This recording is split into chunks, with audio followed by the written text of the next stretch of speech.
वासुदेवाय। ओम नमो भगवते वासुदेवाय।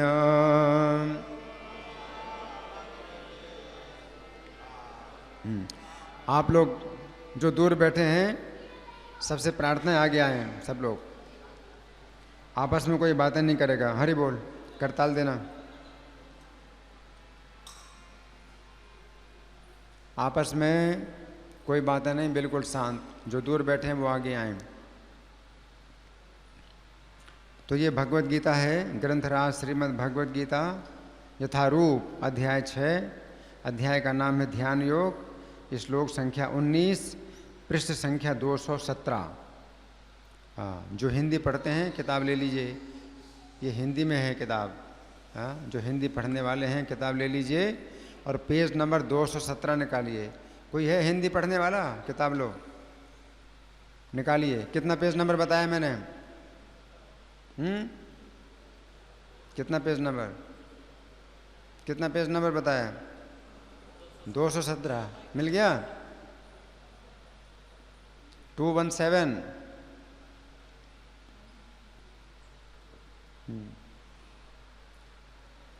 मिल गया सबको? मिल गया? मेरे पीछे बोलिए। यथा दीपो निवातस्थो निंगते सोपमा स्मृता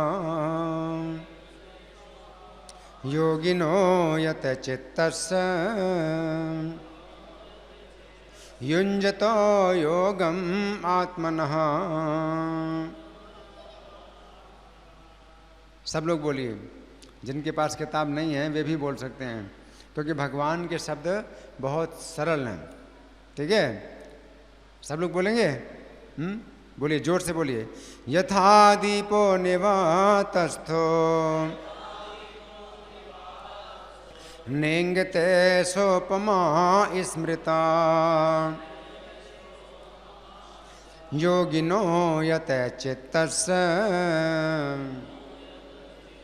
युञ्जतो योगम आत्मनः। अभी आवाज़ नहीं आ रही है? जब शोर करते तो कितना शोर होता है, आसमान में पहुंचता है। और भगवान के शब्द हैं तो निकल नहीं रहे मुंह से। जोर से बोलिए। यथा दीपो निवातस्थो नेंगते सोपमा स्मृता योगिनो यत चित्तस्य युञ्जतो योगम आत्मनः। बोलिए।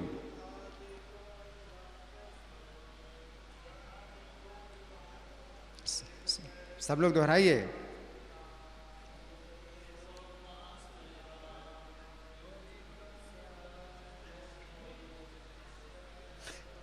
इनके पीछे दोहराना, इनके पीछे दोहराना। आप बोले। हाँ, आप बोलेंगे फिर आपके पीछे सब लोग दोहराएंगे।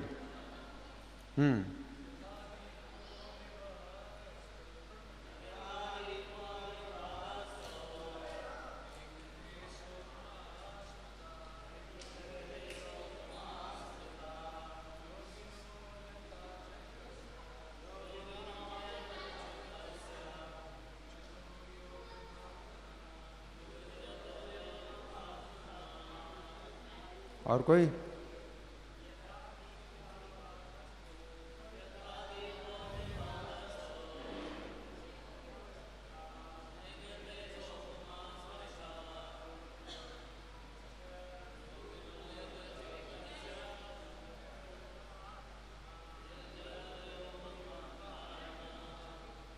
और कोई?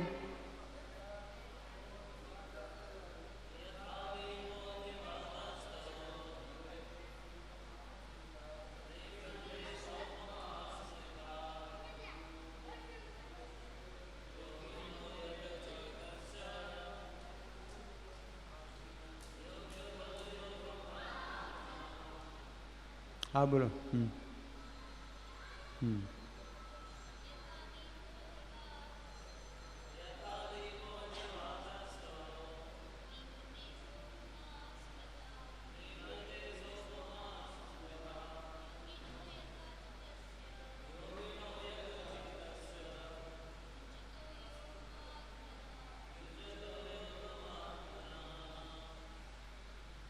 शब्दार्थ बोलिए।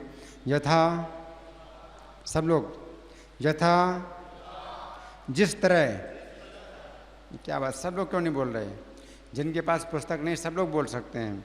जिस तरह दीपः, दीपक, निवात, स्थः, वायु रहित स्थान में, न, नहीं, इंगते, हिलता डुलता, सा, यह, उपमा, तुलना, स्मृता मानी जाती है।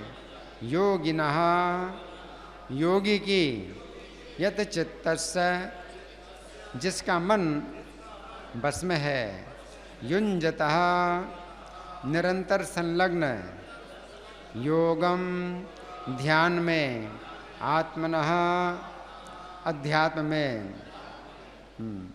मेरे पीछे बोले अनुवाद। जिस प्रकार वायु रहित स्थान में दीपक हिलता डुलता नहीं, उसी तरह जिस योगी का मन बस में होता है वह आत्म तत्व के ध्यान में सदैव स्थिर रहता है। तो भगवान जो कह रहे हैं ये बात समझ में आई? बातें नहीं। पंखा बंद कर दीजिए, सब पंखा।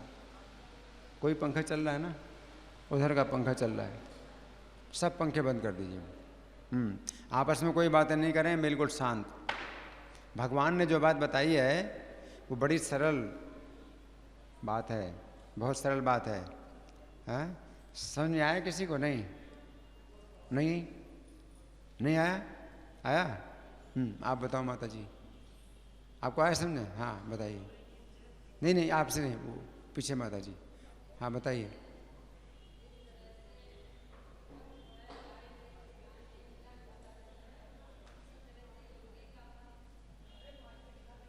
हाँ, जिस तरह क्या?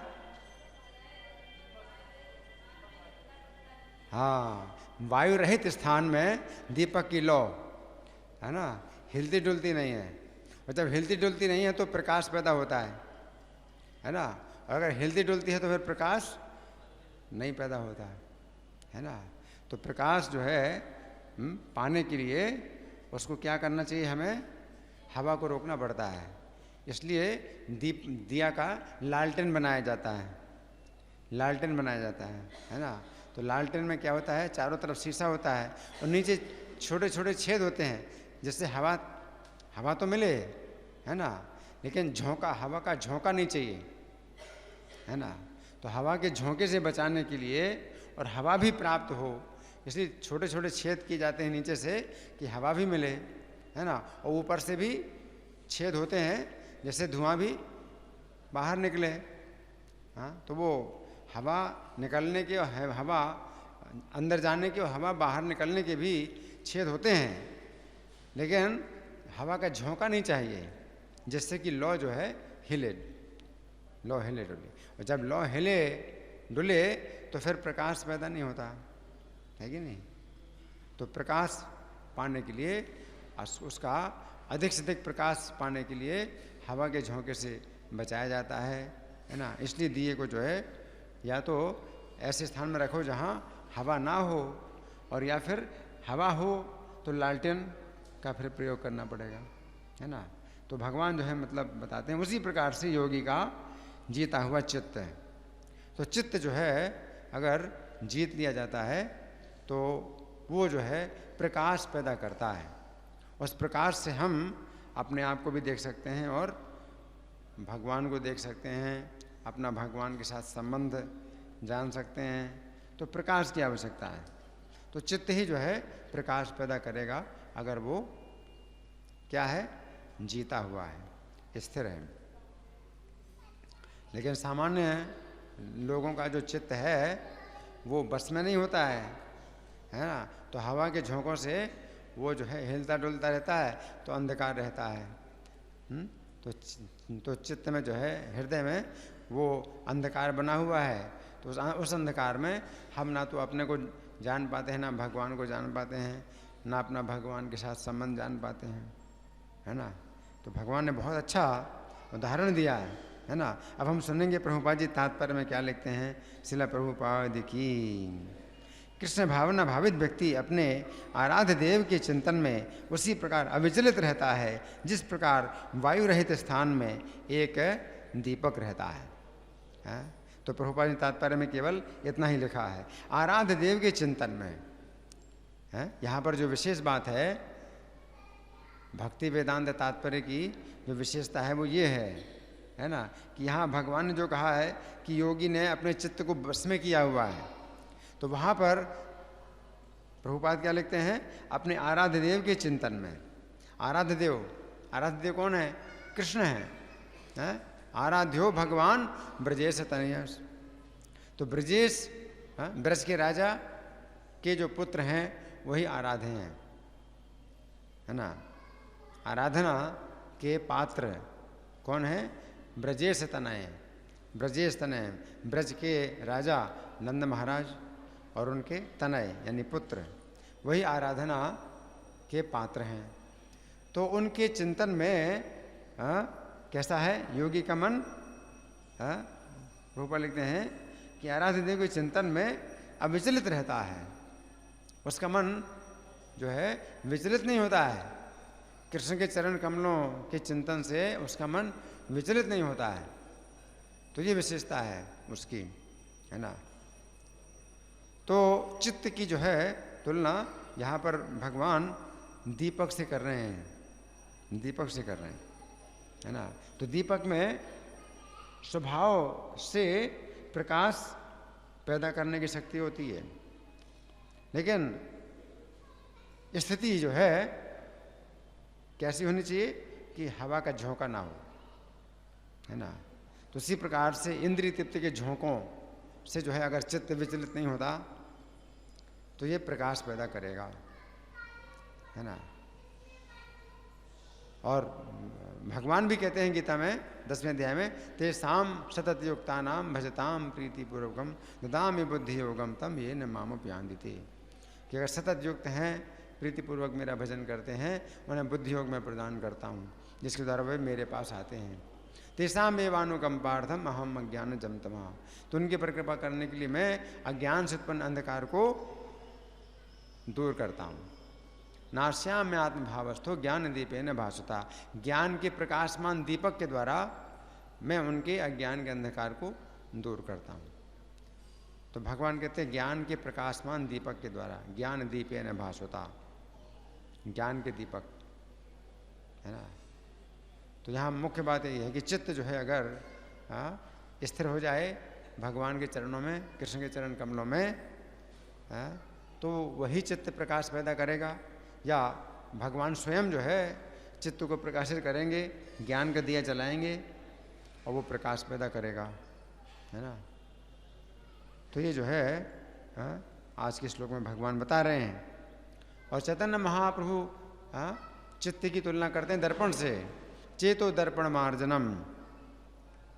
ये आज के श्लोक में भगवान चित्त की तुलना दीपक से कर रहे हैं, लेकिन चैतन्य महाप्रभु शिक्षाष्टकम में चित्त की तुलना कर रहे हैं दर्पण से, है ना। तो दर्पण दर्पण का भी बड़ा उपयोग होता है। दर्पण जो है अगर स्वच्छ हो तो उसमें आप अपना चेहरा साफ साफ देख सकते हैं, है ना। और पीछे कोई खड़ा है तो वो भी दिखाई पड़ता है, आपके पीछे कौन खड़ा है ना। लेकिन दर्पण जो है अगर मैला है तो फिर आपका चेहरा नहीं दिखाई पड़ेगा साफ साफ, है ना।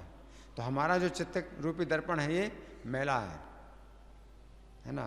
काम, क्रोध, लोभ, ये सब जो है मैल हमारे चित्त के दर्पण में लगा हुआ है ना। तो इसको साफ करना है। इसको साफ करना है कैसे? श्री कृष्ण संकीर्तनम।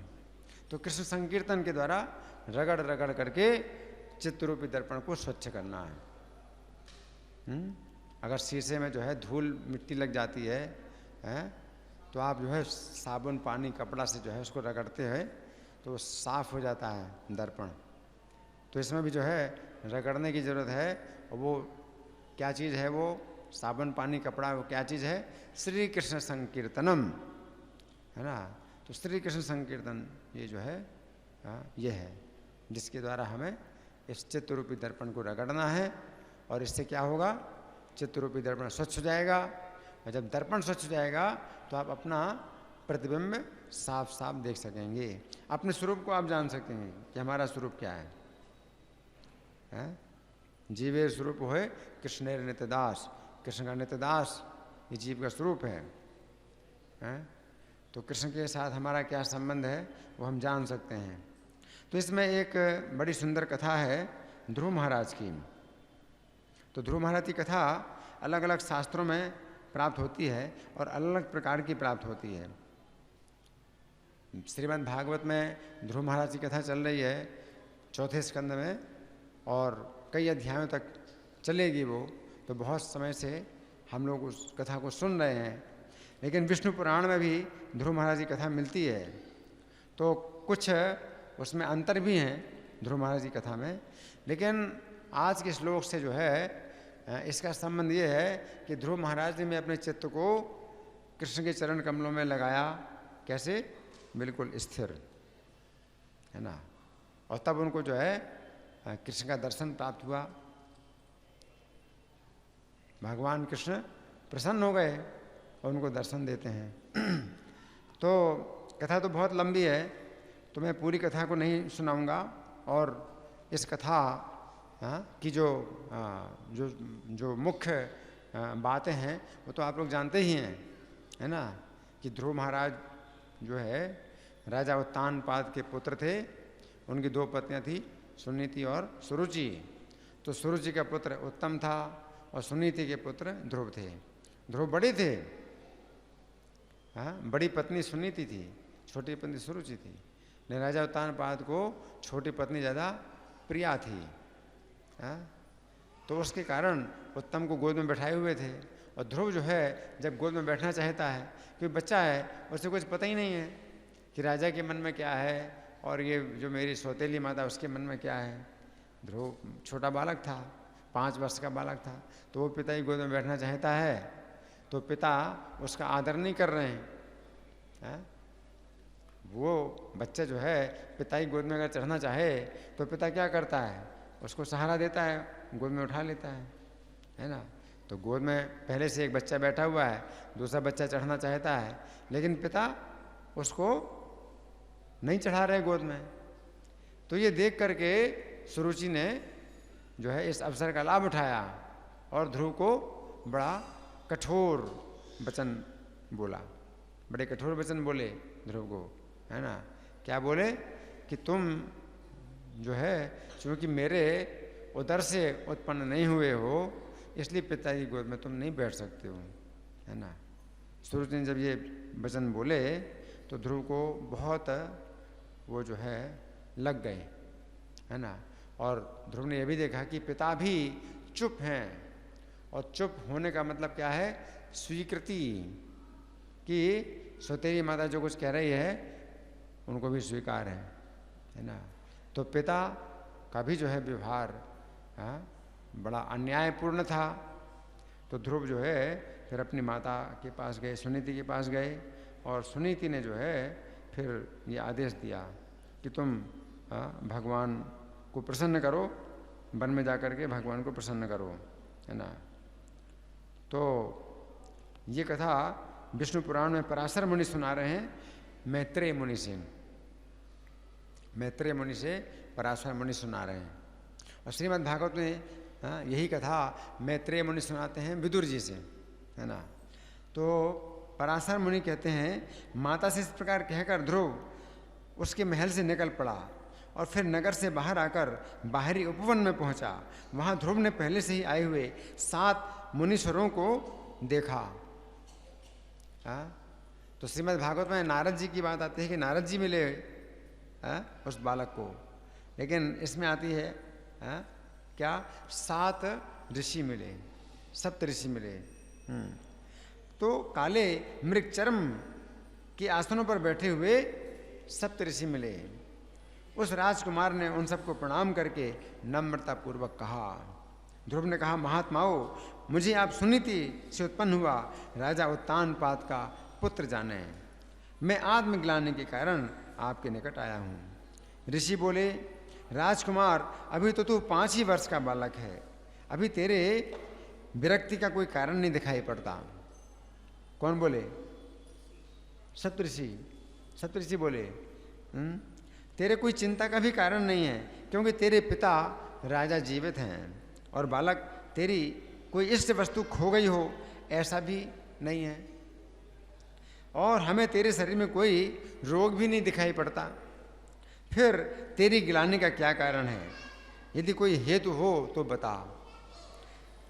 तब सुरुचि ने उससे जो कुछ कहा था वो सब उसने कह सुनाया। उसे सुनकर वे ऋषिगण आपस में इस प्रकार कहने लगे, अहो, क्षत्रिय तेज कैसा प्रबल है। बच्चे में क्षत्रिय का स्वभाव कितना प्रबल है, जिससे बालक में भी इतनी अक्षमा है कि अपनी विमाता के वचन उसके हृदय से नहीं हटते हैं। फिर वे ध्रुव से बोले, क्षत्रिय कुमार, इस विरक्ति के कारण तूने जो कुछ करने का निश्चय किया है वो सब हमें बता, और ये भी बता कि हम तेरी क्या सहायता करें, क्योंकि हमें ऐसा लगता है कि तू कुछ कहना चाहता है। ध्रुव ने कहा, ब्राह्मणों, मुझे ना तो धन की इच्छा है और ना राज्य की। मैं तो केवल एक उसी स्थान को चाहता हूँ जिसको अब से पहले कभी किसी ने प्राप्त ना किया हो। मुनि श्रेष्ठ, आपकी यही सहायता होगी कि आप मुझे भली प्रकार ये बताएं कि क्या करने से वो सबसे उच्च स्थान प्राप्त हो सकता है। एक लक्ष्य बनाया ध्रुव ने, है ना, मतलब ये नहीं वो नहीं, दुनिया भर की चीज़ें नहीं, एक है। तो सप्तऋषियों में एक एक ऋषि बोलते हैं। सबसे पहले मरीचि बोले, राजपुत्र, भगवान श्री गोविंद की आराधना किए बिना मनुष्य को वो श्रेष्ठ स्थान नहीं मिल सकता, अतः तू श्री अच्युत की आराधना कर। ये किसने कहा? मरीचि नाम के ऋषि ने कहा। अब दूसरे ऋषि, 7 ऋषियों में दूसरे ऋषि बोले, वो कौन है? अत्रि बोले, जो प्रकृति से भी परे हैं, वे परम पुरुष जनार्दन जिससे संतुष्ट होते हैं उसी को वो अक्षय पद मिलता है, ये मैं सत्य सत्य कहता हूँ। परापराणाम पुरुषो यस्य तुष्टो जनार्दनः स प्राप्नोत्यक्षयं स्थानम एतत् सत्यम मयोदितम। अब तीसरे मुनि बोले, वो कौन है? अंगिरा। यदि तू उच्च स्थान को चाहता है तो जिन भगवान में संपूर्ण जगत ओतप्रोत है उन गोविंद की ही आराधना कर। तीसरे ऋषि बोले। फिर चौथे ऋषि बोले पुलस्त मुनि, बोले जो परम ब्रह्म है, परम धाम और पर स्वरूप हैं, उन हरि की आराधना करने से मनुष्य अति दुर्लभ मोक्ष पद को भी प्राप्त कर लेता है। कितने हो गए? 4। अब 5वें मुनि बोले, बोले हे बालक, जिन जगतपति की आराधना से इंद्र ने इंद्र पद प्राप्त किया है, तू उन यज्ञपति भगवान विष्णु की ही आराधना कर। अब 6ठे ऋषि बोले, कौन है? क्रतु, जो परम पुरुष यज्ञ और योगेश्वर हैं, उन जनार्दन के संतुष्ट होने पर ऐसी कौन वस्तु है जो प्राप्त ना हो सकती हो। अब 7वें बोले, कौन? वशिष्ठ। वत्स, विष्णु भगवान की आराधना करने पर तू अपने मन से जो कुछ चाहेगा वही प्राप्त कर लेगा। फिर त्रिलोकी के उत्तम से उत्तम स्थान की 2 बात ही क्या है। तो 7 मुनियों ने एक ही बात बोली, क्या? कृष्ण की आराधना करने के लिए। ध्रुव ने कहा, महर्षियों, मुझ विनीत को आपने आराध्य देव तो बता दिया, अब उनको प्रसन्न करने के लिए मुझे किस मंत्र का जप करना चाहिए सो बताइए। उस महापुरुष की किस प्रकार आराधना करनी चाहिए वो आप लोग मुझसे प्रसन्नतापूर्वक कहिए। ध्रुव ने कहा।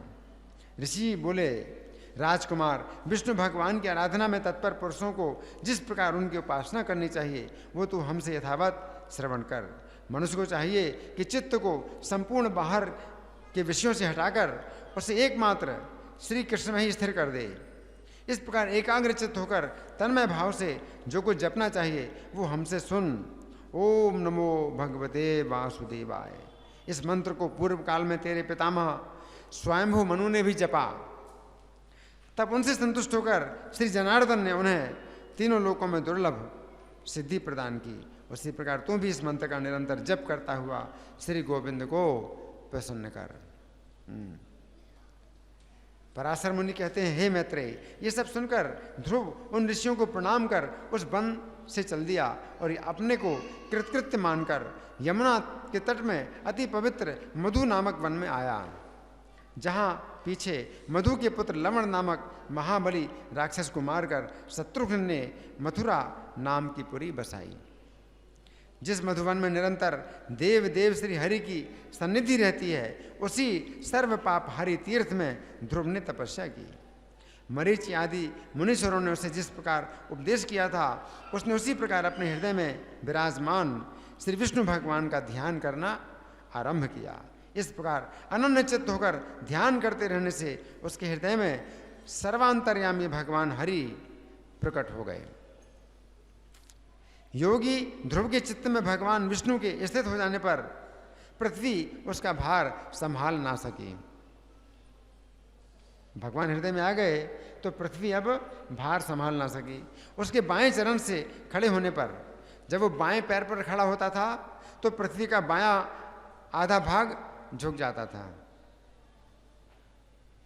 और जब दाएं चरण से खड़ा होता था तो दायां भाग झुक जाता था। जैसे नाव होती है ना, है ना, कोई हाथी अगर नाव में पैर रखे तो एक तरफ नाव झुक जाएगी, है ना, और दूसरा पैर रखे तो इधर झुक जाएगी नाव। ऐसे पृथ्वी जो है, बालक ध्रुव के जो है, जिस एक पैर पर खड़ा होता था उसी तरफ की ही पृथ्वी झुक जाती थी एक तरफ, फिर दूसरे पैर पर खड़ा होता तो दूसरी तरफ झुक जाए, है ना, ऐसे झुक जाती थी पृथ्वी। और जब वो पैर के अंगूठे से पृथ्वी को दबाकर खड़ा हुआ, पैर के अंगूठे से, तब पर्वतों के सहित समस्त भूमंडल विचलित हो गया। उस समय नदी, नद और समुद्र सभी क्षुब्ध हो गए और उनके क्षोभ से देवताओं में भी बड़ी हलचल मच गई कि क्या हो रहा है, क्या हो रहा है। तब याम नामक देवताओं ने अत्यंत व्याकुल हो इंद्र के साथ परामर्श कर उसके ध्यान को भंग करने का प्रयास किया।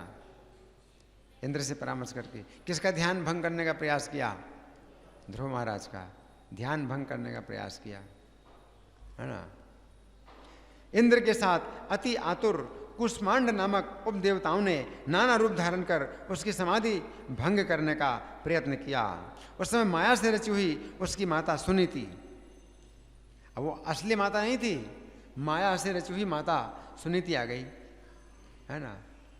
सुनीति नेत्रों में आंसू भरे उसके सामने प्रकट हुई और हे पुत्र यूं पुकार कर वो करुणायुक्त वचन बोलने लगी।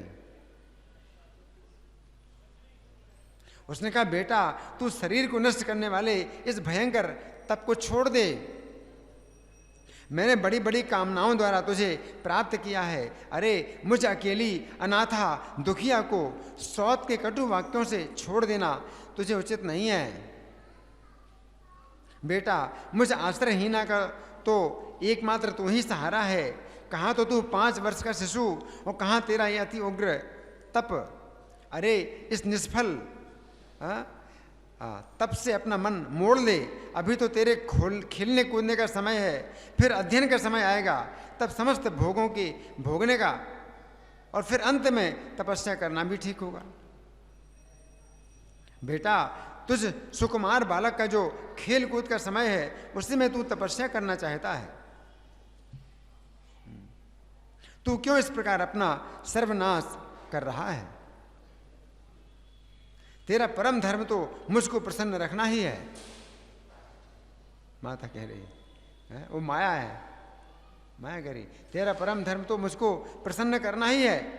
अतः तू अपनी आयु और अवस्था के अनुकूल कर्मों में लग, मोह का अनुवर्तन ना कर, इस तप के अधर्म से निवृत्त हो जा। ये तपस्या तेरा अधर्म है। माया बोल रही है माता के रूप में, तपस्या जो है अधर्म है, और तेरा धर्म तो मुझे प्रसन्न करना है, मैं तेरी माँ हूँ। बेटा यदि आज तू इस तपस्या को ना छोड़ेगा तो देख तेरे सामने ही मैं अपने प्राण छोड़ देती हूँ। माता बोल रही है, अगर तू तपस्या नहीं छोड़ेगा तो मैं क्या करूँगी? प्राण छोड़ दूंगी। आंखों में आंसू भरकर इस प्रकार विलाप करती भगवान विष्णु में चित्त स्थिर रहने के कारण ध्रुव देख करके भी नहीं देखा। ये कौन बातें कर रहा है यहाँ पर? आपस में आप लोग बातें कर रहे हैं, कौन बातें कर रहा है? हाँ, क्या सुना?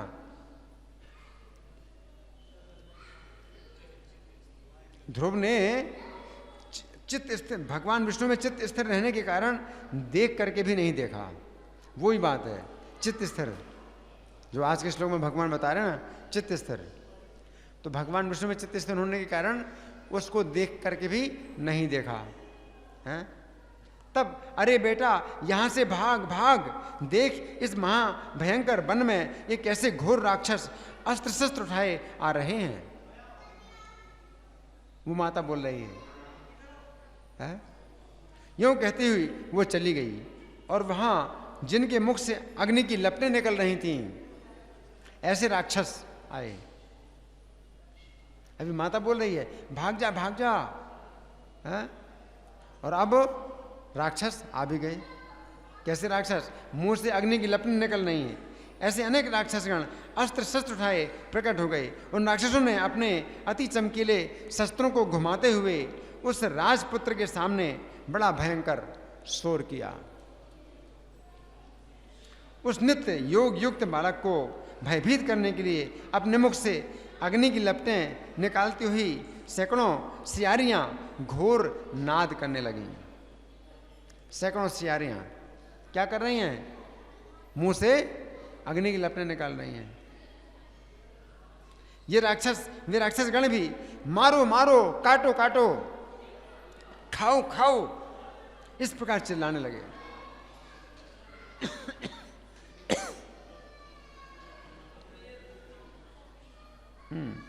फिर शेर, ऊंट और मकर आदि के से मुख वाले राक्षस राजपुत्र को त्रास देने के लिए नाना प्रकार से गरजने लगे।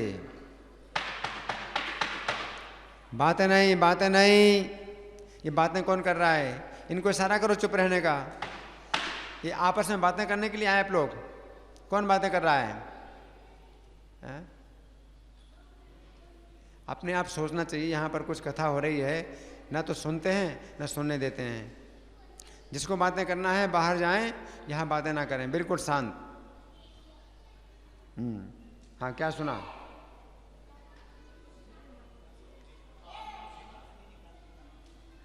शेर, ऊंट और मकर जैसे मुंह वाले राक्षस राजपुत्र को त्रास देने के लिए नाना प्रकार से गरजने लगे, गर्जन कर रहे हैं।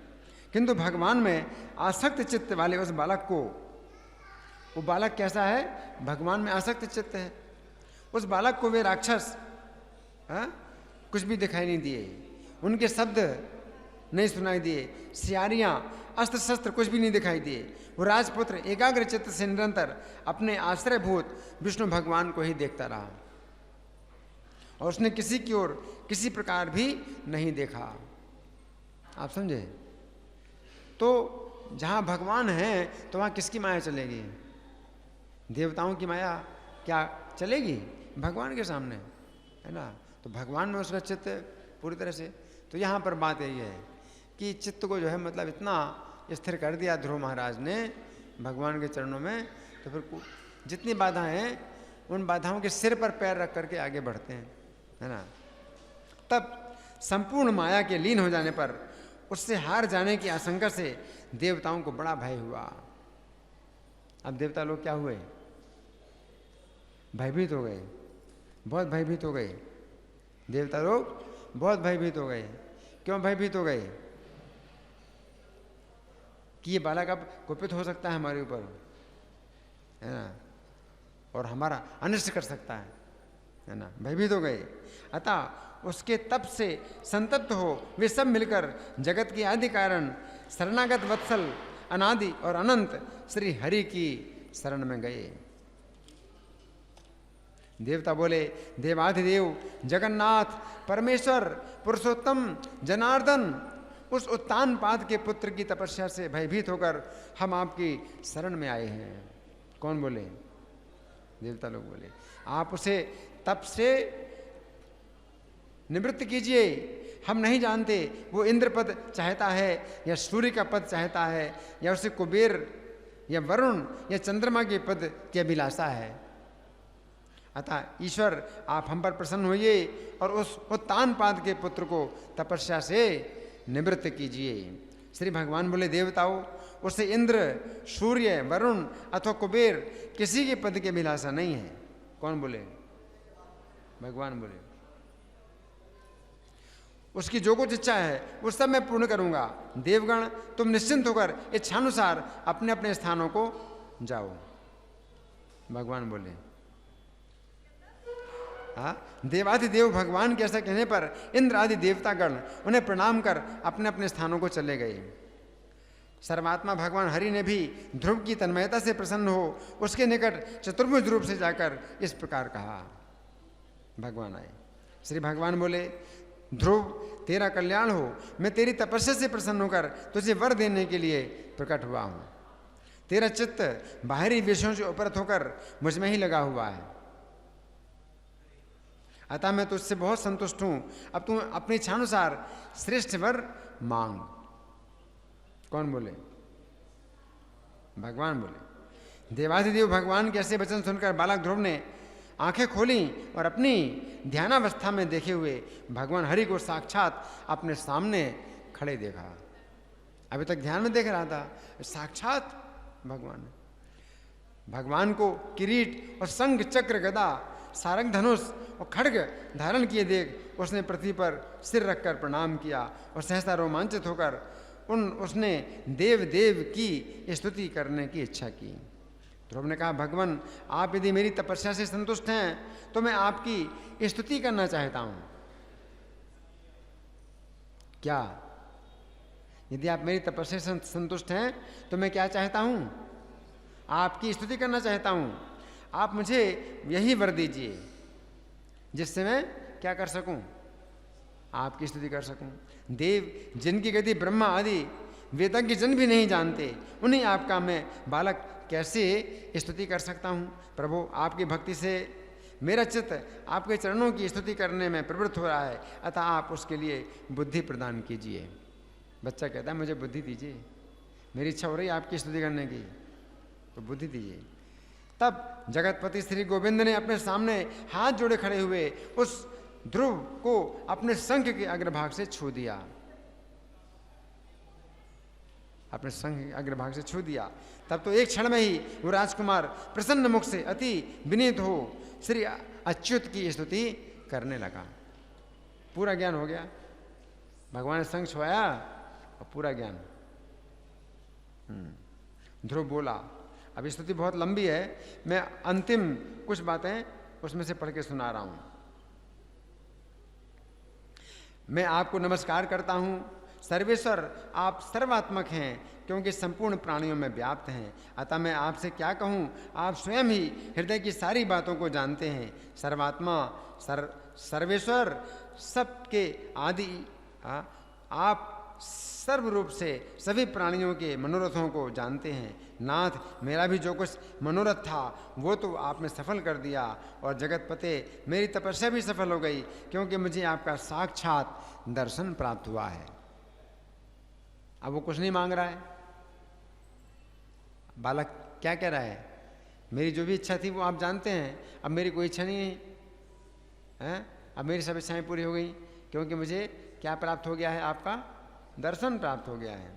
श्री भगवान बोले, ध्रुव, तुझको मेरा साक्षात दर्शन प्राप्त हुआ, इससे अवश्य ही तेरी तपस्या तो सफल हो गई, परंतु राजकुमार, मेरा दर्शन भी तो कभी निष्फल नहीं होता, इसलिए तुझको जिस वर की इच्छा हो वो मांग ले। मेरा दर्शन हो जाने पर पुरुष को सभी कुछ प्राप्त हो सकता है। भगवान क्या बोले, मेरे दर्शन से तुम्हारी तपस्या तो सफल हो गई, लेकिन मेरा दर्शन भी तो व्यर्थ नहीं जाता है, इसलिए तू मांग कुछ। भगवान कहते हैं। ध्रुव बोले, भगवान आप सभी के अंतःकरण में विराजमान है। मेरे मन की जो कुछ अभिलाषा है वो क्या आपसे छिपी हुई है? देवेश्वर, मैं दुर्विनीत जिस अति दुर्लभ वस्तु की हृदय से इच्छा करता हूँ उसे आपके आज्ञानुसार आपके सामने बताऊंगा। मैं तो बड़ा दुर्विनीत हूँ। दुर्विनीत मतलब विनम्र नहीं हूँ, है ना, दुर्विनीत। तो मैं बताऊंगा। समस्त संसार को रचने वाले परमेश्वर, आपके प्रसन्न होने पर क्या दुर्लभ है। अतः प्रभु, आपकी कृपा से मैं उस सर्वोत्तम स्थान को प्राप्त करना चाहता हूँ जो संपूर्ण विश्व का आधार हो। श्री भगवान बोले, बालक, तूने अपने पूर्व जन्म में भी मुझे संतुष्ट किया था। क्या बोले भगवान? तूने मुझे अपने पूर्व जन्म में भी संतुष्ट किया था, इसलिए तू जिस स्थान की इच्छा करता है उसे अवश्य प्राप्त करेगा। पूर्व जन्म में तू एक ब्राह्मण था और मुझ में निरंतर एकाग्रचित्त रहने वाला, माता पिता का सेवक और स्वधर्म का पालन करने वाला था। कालांतर में एक राजपुत्र तेरा मित्र हो गया। वो अपनी युवावस्था में संपूर्ण भोगों से संपन्न, अति दर्शनीय रूप से युक्त था। उसके संग से उसके दुर्लभ वैभव को देखकर तेरी ऐसी इच्छा हुई कि मैं भी राजपुत्र होऊं। समझ गए? भगवान कह रहे हैं किससे? ध्रुव से कह रहे हैं। पिछले जन्म में ध्रुव कौन थे? ब्राह्मण थे, और एक राजपुत्र से मित्रता हुई, तो इच्छा क्या हुई कि मैं भी राजपुत्र बनूं। अतः ध्रुव, तुझको अपने मनोवांछित राजपुत्र का शरीर प्राप्त हुआ है, और जिन स्वयंभू मनु के कुल में और किसी को स्थान मिलना अत्यंत कठिन है, उन्हीं के घर में तूने वो तान पात के यहाँ जन्म लिया। स्वयंभू मनु के वंश में पैदा होना। बालक, जिसने मुझे संतुष्ट किया है उसके लिए तो ये अत्यंत तुच्छ है। मेरी आराधना करने से तो मोक्ष पद भी तत्काल प्राप्त हो सकता है। ध्रुव, मेरी कृपा से तू निसंदेह उस स्थान में जो तीनों लोकों में सबसे उत्कृष्ट है, संपूर्ण ग्रह और तारा मंडल का आश्रय बनेगा। ध्रुव, मैं तुझे वो ध्रुव स्थान देता हूँ जो सूर्य, चंद्र, मंगल, बुध, बृहस्पति, शुक्र और शनि आदि ग्रहों, सभी नक्षत्रों, समस्त सप्तर्षियों और संपूर्ण विमानचारी देवताओं से ऊपर है। देवताओं में से कोई तो केवल 4 युग तक और कोई 1 मनवंतर तक ही रहते हैं, किंतु तुझे 1 कल्प तक की स्थिति देता हूँ। 1 कल्प मतलब 14 मनवंतर। तेरी माता सुनीति भी अति स्वच्छ तारा रूप से उतने ही समय तक तेरे पास एक विमान पर निवास करेगी, और जो लोग समाहित चित्त से सायंकाल और प्रातःकाल तेरा गुण कीर्तन करेंगे उनको महान पुण्य होगा। सायंकाल और प्रातःकाल, ये सायंकाल चल रहा है ना। श्री पराशर जी कहते हैं, महामते, इस प्रकार पूर्व काल में जगतपति देवाधिदेव भगवान जनार्दन से वर पाकर ध्रुव उस अति उत्तम स्थान में स्थित हुए। मुने अपने माता पिता की धर्म पूर्वक सेवा करने से तथा ओम नमो भगवते वासुदेवाय इस 12 अक्षर मंत्र के महात्म्य और तप के प्रभाव से उनके मान, वैभव और प्रभाव को बढ़ता देखकर देव और असुरों के आचार्य शुक्राचार्य ने ये श्लोक कहा। शुक्राचार्य ने, अहो इस ध्रुव के तप का कैसा प्रभाव है, अहो इसकी तपस्या का कैसा अद्भुत फल है, जो इस ध्रुव को ही आगे रखकर सप्तर्षिगण स्थित हो रहे हैं। इसकी ये सुनीति नाम वाली माता भी अवश्य ही सत्य और हितकर वचन बोलने वाली है, जिसने अपनी कोख में उस ध्रुव को धारण करके तीनों लोकों में अति उत्तम स्थान प्राप्त कर लिया, जो भविष्य में भी स्थिर रहेगा। उस सुनीति माता की महिमा का वर्णन कर सके संसार में ऐसा कौन है? क्या समझे? किसने कहा ये? शुक्राचार्य ने कहा कि सुनीति की तपस्या का या महिमा का वर्णन कर सके ऐसा कौन है? जो ध्रुव की माता है, जिसने ध्रुव को जन्म दिया, है ना। तो इस कथा से हमें जो है आज के श्लोक की शिक्षा स्पष्ट होती है। आज के श्लोक में भगवान ने क्या कहा है कि चित्त को जो है ऐसे स्थिर करो भगवान के चरणों में कि चित्त जो है बिल्कुल चलायमान ना हो, मतलब पकड़ के रखो अच्छी तरह से भगवान के चरणों को, है ना, कि चलायमान ना हो, जैसे हवा के बिना दिए की लौ, है ना। तो उसमें जो है हमने ध्रुव महाराज की कथा सुनी, तो पहला तो उनके चित्त की स्थिरता क्या है। ध्रुव महाराज ने क्या कहा, ना मुझे राज्य चाहिए, ना मुझे धन चाहिए, ना मुझे सिद्धियां चाहिए, ना मुझे वैभव चाहिए, मुझे क्या चाहिए, सर्वोच्च पद चाहिए। सर्वोच्च पद चाहिए जो आज तक किसी को नहीं प्राप्त हुआ, है ना। और सप्तर्षियों ने परीक्षा भी ली। क्या बोले सप्तर्षि कि तुम तो बालक हो, अभी तुम्हारे खेलने कूदने का समय है? ये अवस्था तो तुम्हारी तपस्या करने के योग्य नहीं है। लेकिन बालक ने अपना स्थिर निश्चय बताया। इसको कहते हैं चित्त जो है एक निष्ठ ध्रुव महाराज का, है ना।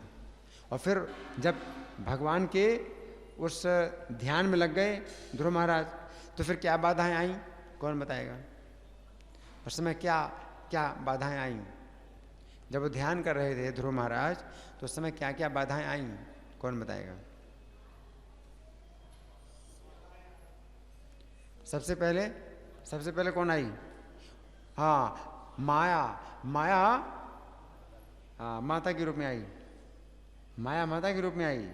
और क्या बोली है, हाँ इस जो है कठोर तपस्या के द्वारा अपने शरीर को नष्ट कर रहे हो, है ना, और तुम्हारा धर्म है मुझे प्रसन्न करना। ये तपस्या तो तुम्हारा अधर्म है, तुम तो अधर्म कर रहे हो। इस अधर्म को छोड़ो, सच्चे धर्म को अपनाओ, मेरी सेवा करो, मुझे प्रसन्न करो, है ना। अभी तुम्हारे खेलने कूदने के दिन हैं, तुम्हारा कोमल शरीर है ना। फिर ये भी बोली कि मैं तुम्हारे सामने अपने प्राण त्याग दूंगी, अगर तू इस तपस्या को नहीं छोड़ेगा तो मैं अपने प्राण तेरे सामने ही छोड़ देती हूँ। लेकिन ध्रुव महाराज विचलित नहीं हुए। तो फिर क्या बोली, देख देख कैसे भयंकर राक्षस अस्त्र शस्त्र उठाए करके लिए आ रहे हैं, भाग जा, ऐसा बोली। क्योंकि असली माता थोड़ी थी वो।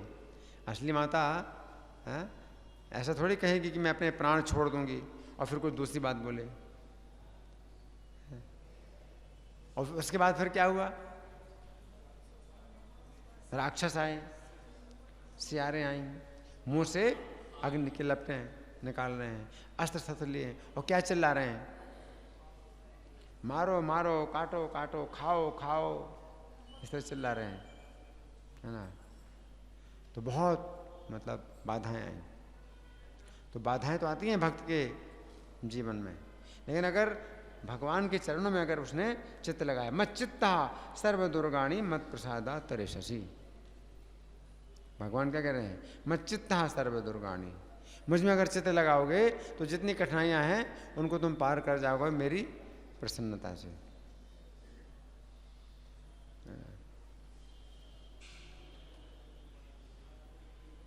तो वही मत चित्ता और यद चित्ता योगिनो यद चित्तस्य युञ्जतो योगम आत्मनः। तो चित्त को उसने जीता हुआ है, और चित्त को जीता कैसे जीता है, कृष्ण के चरणों में लगा करके, है ना। तो यही जो है एक परीक्षा होती है कि जब कठिनाई आए, आपके जीवन में कठिनाई आए, उस समय आप कितना हरे कृष्णा बोल पाते हो। अगर आपका जो चित्त है अगर स्थिर है तो कोई कठिनाई आए, अचानक भी कभी होता है, अचानक कभी होता है? अचानक भी होता है।